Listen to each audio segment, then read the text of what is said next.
Hello everybody, welcome back to the channel. I've decided to do a little bit of a different video today. I've arrived at Bayou Bandit, one of my favorite courses. It's relatively close to me, and I'm going to do a little bit of a practice round. As you can probably tell, the wind has picked up. May get some rain in about 20-30 minutes. I'm going to see if I can get a little bit of practicing in, but I chose this course for a specific reason beyond those that I mentioned, other than that I like the course and it's relatively close to me. One of the other reasons I picked it is it's got 5 or 6 elevated or otherwise more interesting baskets. In other words, it's not a course with just baskets at regular height.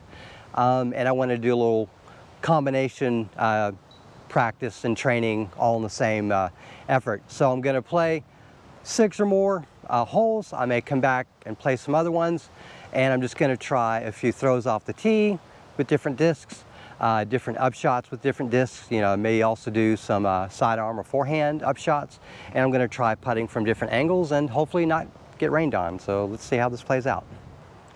I also want to talk about a few things over time. Hopefully I can get everything I want to talk about in this video. But my last video that you saw just previous to this one, if you indeed saw the previous one, was Sean and I learning how to throw a little differently. I'm in the middle of editing that video now, but you will have already seen it by the time this video comes out. Hopefully I can implement some of that, but I've got to, you know, practice to get that down. So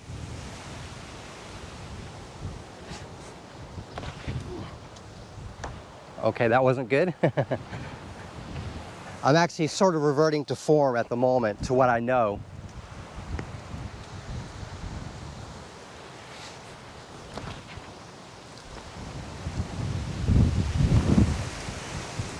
That's close to the basket. Let's try this.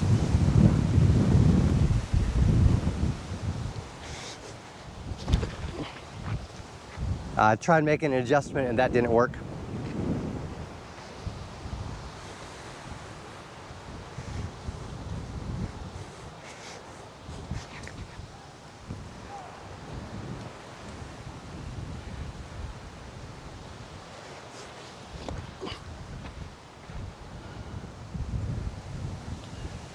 That was pretty good. Now my most overstable fairway driver.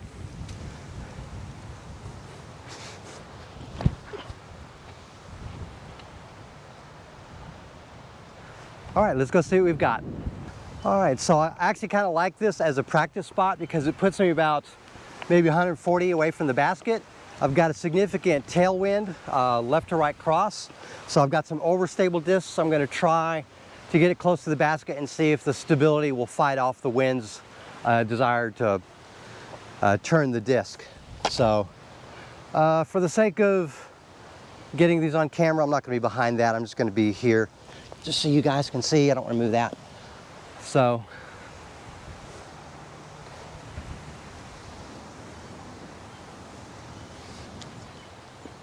okay, so that I didn't put enough on. So let me try. That was my AVR 3. Here's my AVR X3. See if I can put a little bit more on it and get the right.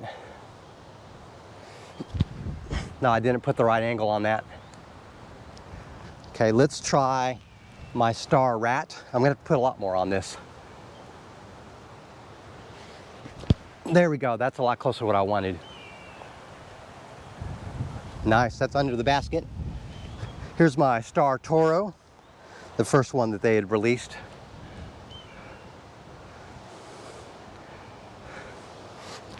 There we go. I had to pull that out because it's a lot more stable than any of those other discs. Last but certainly not least, my R Pro Pig. This is fairly stable but fairly wind resistant. It's not aerodynamic at all. There we go. Oh, may have been a little too much. Oh, that's a putt. I got that. Actually, you know what? I've adjusted things. I want to try a couple forehand upshots and see if I can work on that, because I need to develop the skill as well as develop the ability to throw on the course.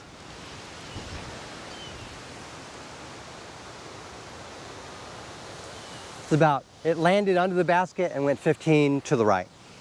And that was my Mako 3 in Star Plastic. Here's my MD3 or mid-disc 3. This is more stable and the wind has picked up, so I've got to put more anhyzer angle on it. because of the flight path, I can't hyzer it. I've got to really chop and hyzer. I didn't put enough on it. Okay, lesson learned. All right, as far as drivers off the tee, my T-Bird is about 25 out. My Leopard 3 is about 20 out. And as far as drivers, those are the best two. As far as putters, the two closest putters I've got are the Pig and the Toro. In fact, actually my Rat, I put it right next to the basket. And lastly, of the two forehand upshots, my Mako 3 got about 20 feet from the basket. All right, so strategically speaking, what you want to do when you're practicing is you want to pick a point that's a little more challenging than just a tap-in putt. There's no reason to come to a course and practice tap-ins. So I picked I think I'm about 20 plus feet out, and I'm just going to practice with some putters. Definitely challenging conditions, but I don't really care. This is what practice is for. To learn how to play in different conditions. I mean, you can't really plan for wind, you just have to be ready to practice when wind is there.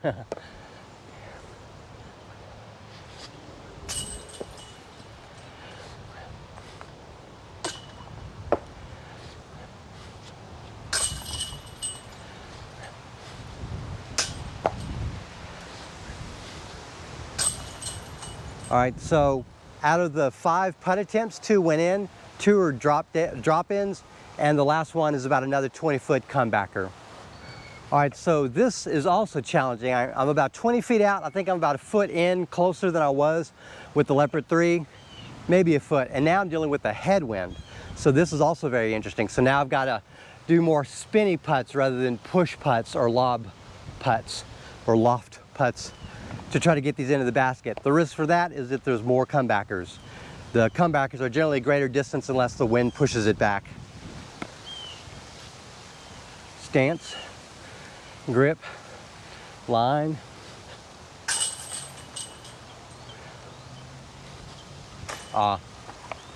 That's right around the tree, that's not bad.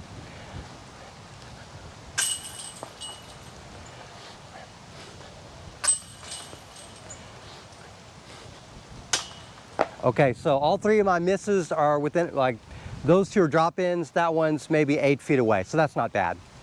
Okay, it's now approximately 30 minutes later. It started raining immediately after that last clip, so I'm back after hiding in my car, and I'm going to proceed to the next hole, which is hole 5, and I've got my 5 drivers that I'm going to throw, and I'm just going to try to get across.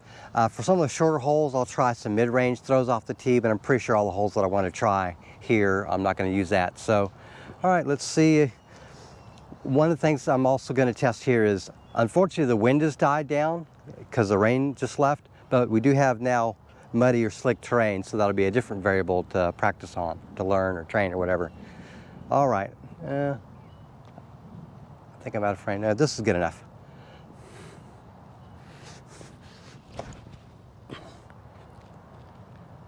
All right, that's more of a line I should have used my T-Bird with to let it flex. I accidentally kind of pulled over with my Leopard. This is my Leopard 3.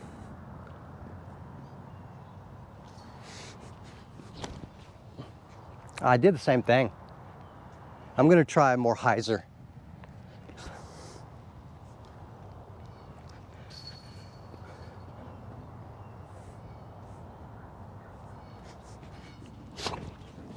Now I'm still doing the same thing. I'm standing straight up.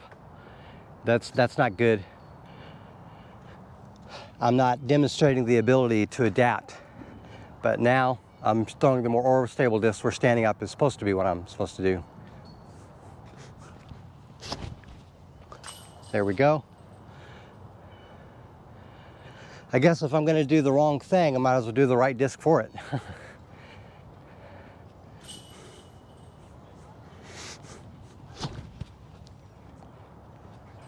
All right, there we go. I'd say those last 2 are really what I want. All right, so the Leopard, Leopard 3, and the FD, those 3 throws, I didn't really feel were particularly good ones to practice from. Well, the Leopard and Leopard 3 were fine. The FD was obstructed in a way where I couldn't set up the camera, so I'm going to use this Leopard 3 one as a practice. I'm going to use 3 of these. putters with my backhand for backhand approaches. Then I've got 3 putters I'm going to use with my sidearm, and I'll adjust the camera for that.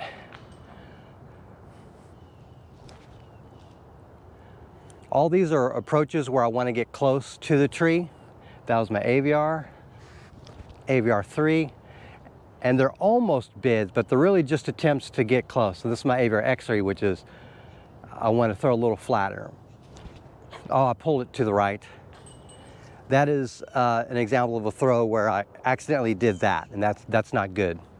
That is one of the problems I have with the backhand, where I'm trying to do this. For some reason, I let it go late. So it's something I'm trying to work on. All right, now I'm throwing 3 putters with sidearm because I want to do roughly the same thing. This is my Star Rat. I pulled it too much.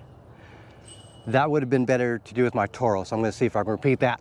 There we go. That's what I wanted to do. Well, yeah, no, that's fine. And here's my Pig. I pulled that too much. Okay, well, that's why I'm practicing, because I'm not as good with my sidearm as I am with my backhand. My T-Bird drive off the tee and my TL drive off the tee, these I would consider to be really good throws for me. And I think for the sake of the practice round, I'm going to go ahead and practice some putting from this TL. And again, I'm going to take my 5 AVR putters and I'm going to use them to practice putting there. And actually, one of my AVR putters I used as an approach disc. I'm just going to use these 4. I want to try to get as close as I can to the basket, make soft bids for it on this practice round. And I'm going to try to calculate how many bad lies I get from this sort of miss to let me know if this was runnable or not.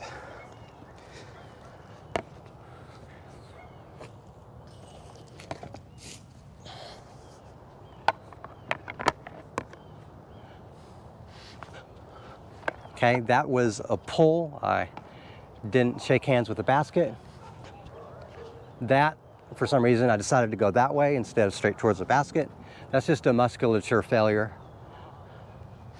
There we go, that's a lot closer to what I wanted. And last but not least,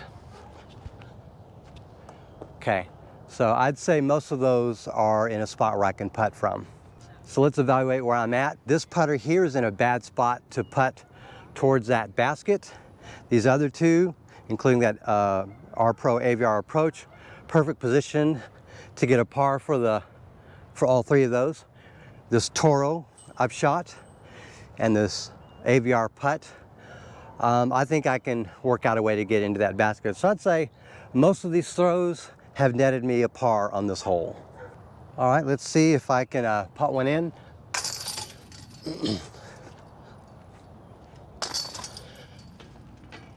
I don't even know if that made it in. I guess it did.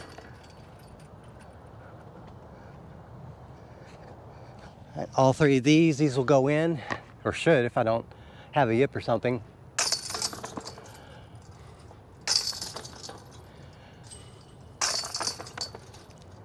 All right, so real talk, I'm not sure all of these are gonna go in here. Nope.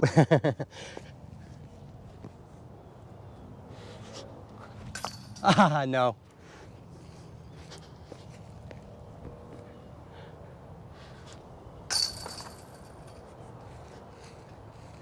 Ooh, this is a bad spot. Nope. All right, so that means 7 pars and 3 bogeys, so that's 70% par rate. I would say, generally speaking, intelligent runs at the basket would give you a chance to get par. Notice I didn't make a single birdie out of 10 attempts. So in my opinion, with probably 3.3 par average, I would, in that situation where I'm, say, what was I at? 25, 30 feet out, I would probably just putt safe for par instead of trying to go for a birdie. The risk for getting a birdie compared to the risk of getting a bogey is too great. So I would typically play this hole for par unless I got really close to the basket. There are 2 things I wanted to talk about with regard to a practice round. So you notice I did a lot of activity on this previous hole. One thing you want to do after you played a hole is make sure you've got all your discs. If you're missing one, hopefully you didn't toss it into a lake or something. The second thing we'll talk about after I make this throw, or these 5 throws. And typically I don't run for the basket anymore because my throwing ability is not accurate enough to get me to the other side as much. So I tend to use a putter to try to get close to this edge and then get across and take a par. But for the sake of this video and practice, I'm going to make 5 runs towards across the street where the basket is.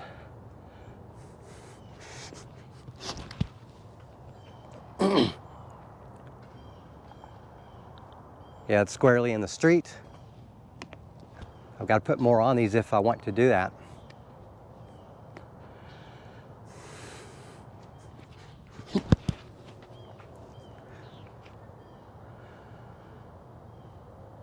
Okay, that landed over there.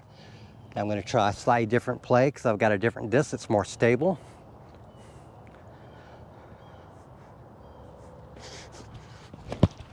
Oh, I took it too high. That's one of the reasons I don't ever, that made it out of bounds.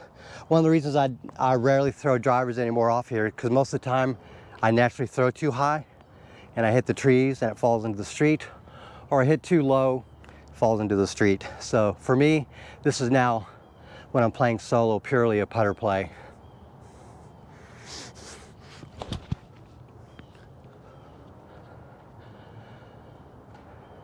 Yep, that's out of bounds as well. 3 for 4 out of bounds.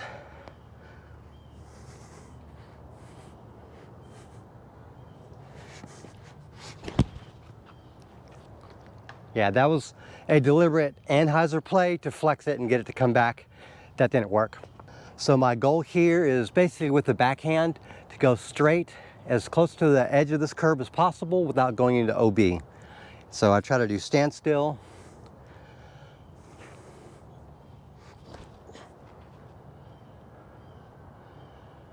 All right, that's in bounds, decent spot. AVR X3. That was my AVR 3, this is my AVR X3, so it's gonna hook a little bit more. Each of these are more stable than the last. So you notice I'm kind of letting it drift out a little more. Okay, that's literally right next to the AVR 3. Here's a Star Rat. The tick even more stable than the AVR X3. You notice how I pulled it over to the right a little more? That is in bounds. I should have, that's the line I would have put my Toro on. So let me kind of illustrate, maybe slightly correct. There we go, see? See how stable that is? But that put me where I wanted. The Pig is, I would say, slightly less stable, but slightly less aerodynamic. There we go. But you can see why the Pig is my favorite disc, upshot disc. It's in the favorite spot, I'm more used to it. And just so you know, my Champion T-Bird ended up in bounds, so I'm 3 OB, 2 in bounds with regard to my driver throws, which is why I don't do that anymore. Whereas with my putters, all 5 of my putters are in bound and I've got 100 foot or less upshot to the basket. Another thing, my Pig and my Toro were better lies than this, which is where my AVR 3 landed. I put a marker there and put all my approach discs here. I'm going to do 3 backhand approaches towards this basket, and then I'm going to do 3 sidearms. I may have to reposition the camera. The other thing I wanted to talk about is that Sean and I are planning on playing PDGA-sanctioned tournaments in the near future. Maybe 2-3 months when it cools down a little bit, like not immediately, it's too hot. In fact, it's so hot that we honestly haven't really been doing any practicing or training or anything like that. We really just play disc golf twice a week and record it, and that's basically it, other than the extra thing that I do. So just letting y'all know, that's kind of the thing. So, 3 approaches. Here's my R Pro AVR.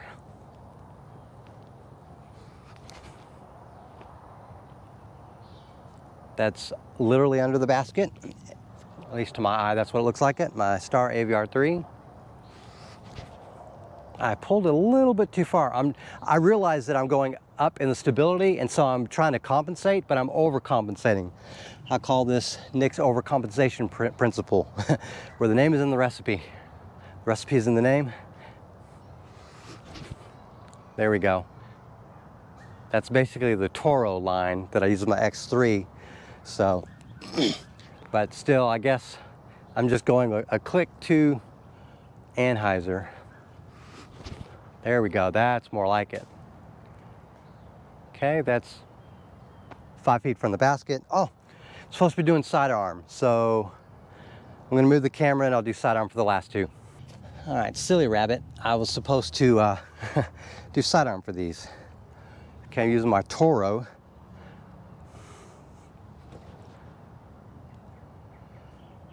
Perfect, that's also under the basket. And now my R Pro Pig. I believe almost all those are easy putts to maybe slightly challenging putts. And you remember that one driver that made it across safely? The Leopard? Yeah, this is just another reason why I don't run it.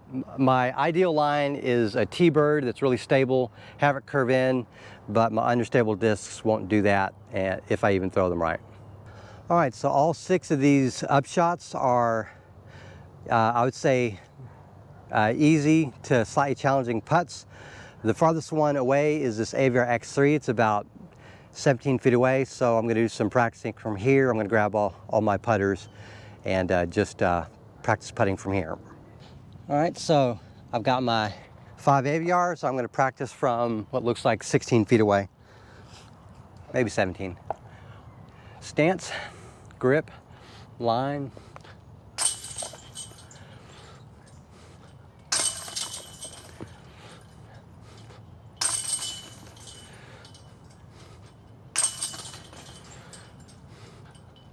Ah, of course.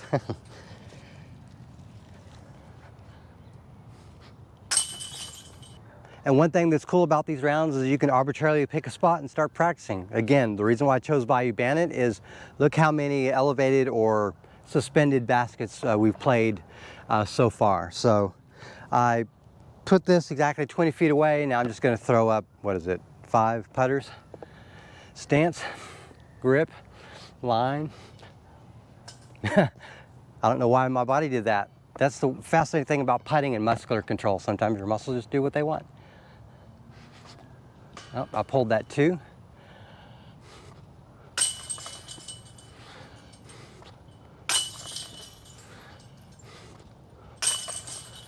There we go. So I don't know exactly when we're gonna play, but Sean and I are looking for a one round C-tier tournament at an 18-hole course. It's not too crazy, and we'll see how we do there. That said, they may choose like a 21-hole course, and we'll just tough it up for just one course. We're men of a certain age, so we can't do those 2-round monsters anymore. All right, let's see.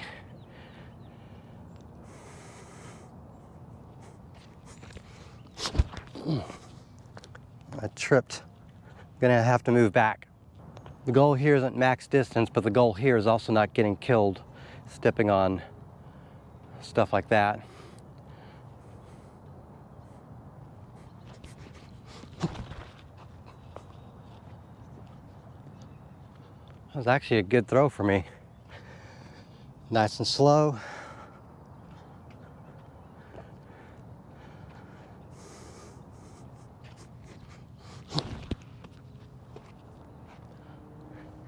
That is terrible. That is not good form.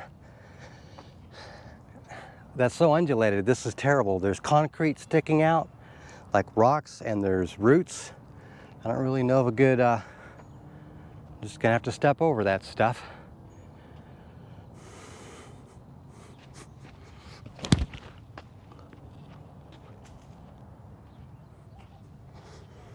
Yeah, I'm gonna have to do some drills. I don't know what I'm doing right now.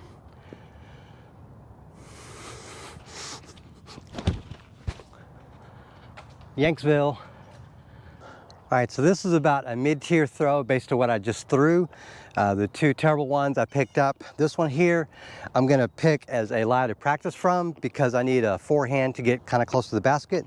So here's to hoping I can do that. My Star Rat. Turfed it. Star Toro.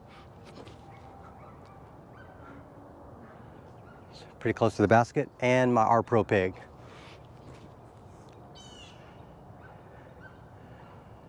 2 out of 3 great throws.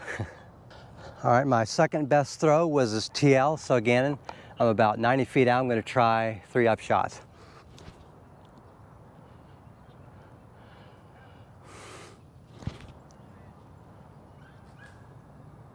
Okay, that almost went in the basket.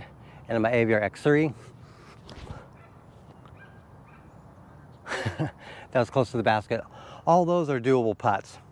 And my best throw, I've got 4 practice putters. These are just cheap DX putters I've had for a while that have been used to crap. And the goal here is to putt either a soft bid to get into the basket, or at worst, an approach to guarantee par.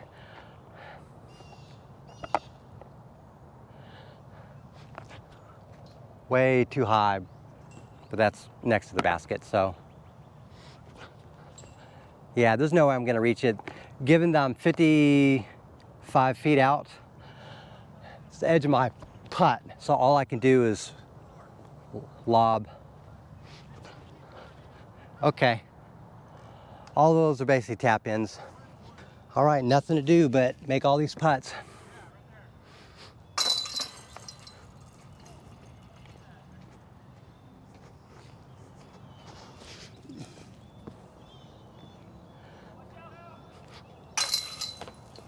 Someone said watch out in mid-throw, so okay.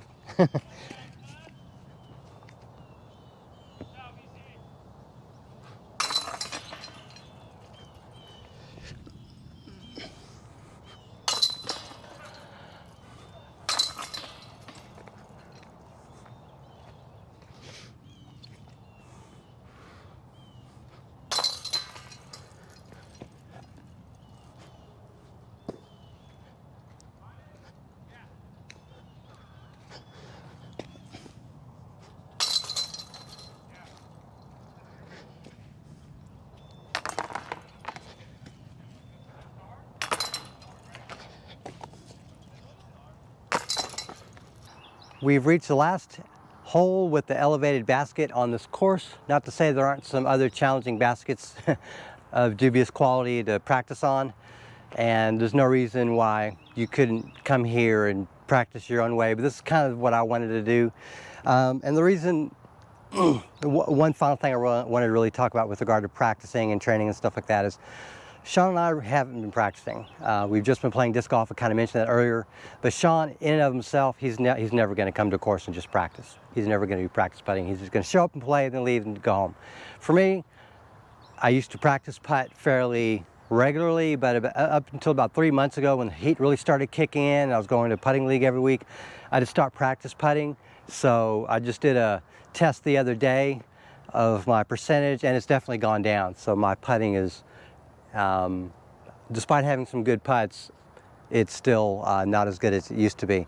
And I haven't done throwing training, actually throwing training, outside of what we've done with these videos in months. So it's just too hot. That's kind of why that's been the case. So now I'm going to try to get these fairway drivers close enough for an upshot. This is not something I plan to birdie.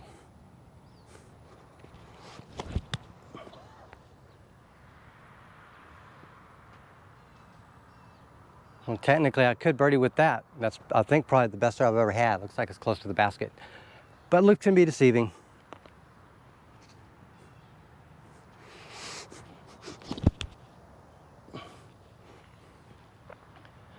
Of course, I hit a tree. I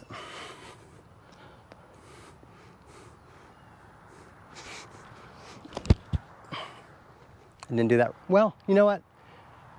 While I would have liked to have done that with my leopard because it wouldn't have faded as hard, I'm now in I kind of don't care territory that I'm just throwing.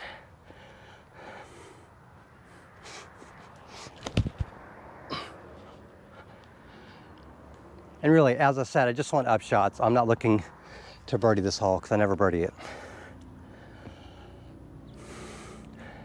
Maybe go that way. Hope you won't mind.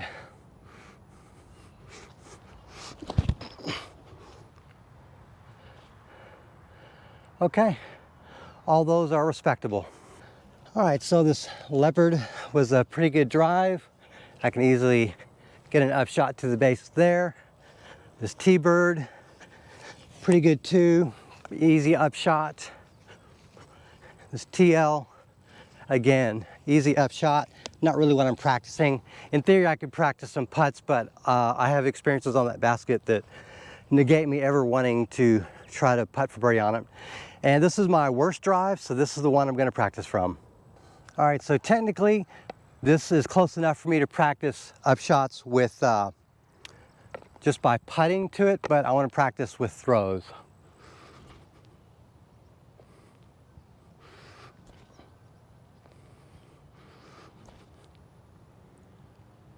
Okay, all those I would consider close enough to possibly miss because I'm an idiot. All right, and actually, I'm going to try 3 sidearm approaches. It's my rat, toro, and pig. Okay, perfectly missable.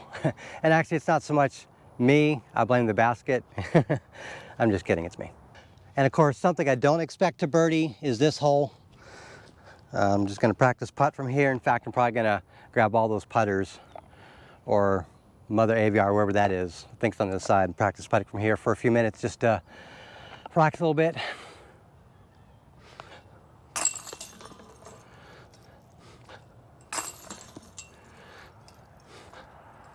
I wonder if they changed this basket out.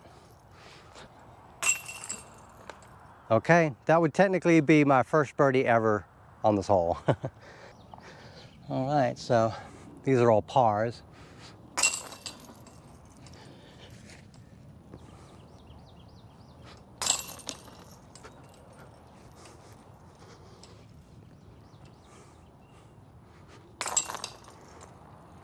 For some reason, that just seems different because I've had easy spit outs twice on this one, so whatever. So I've got a birdie in theory with one of my throws, and the rest are pars.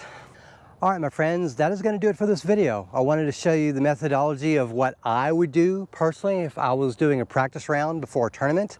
So in theory, if I was playing a tournament this weekend at Bayou Bandit, and this would be 2 days prior, I would do a practice round. Maybe even another practice round on Friday, just doing some putting on the baskets. But that's going to do it. Thank you very much for watching, and have a great day.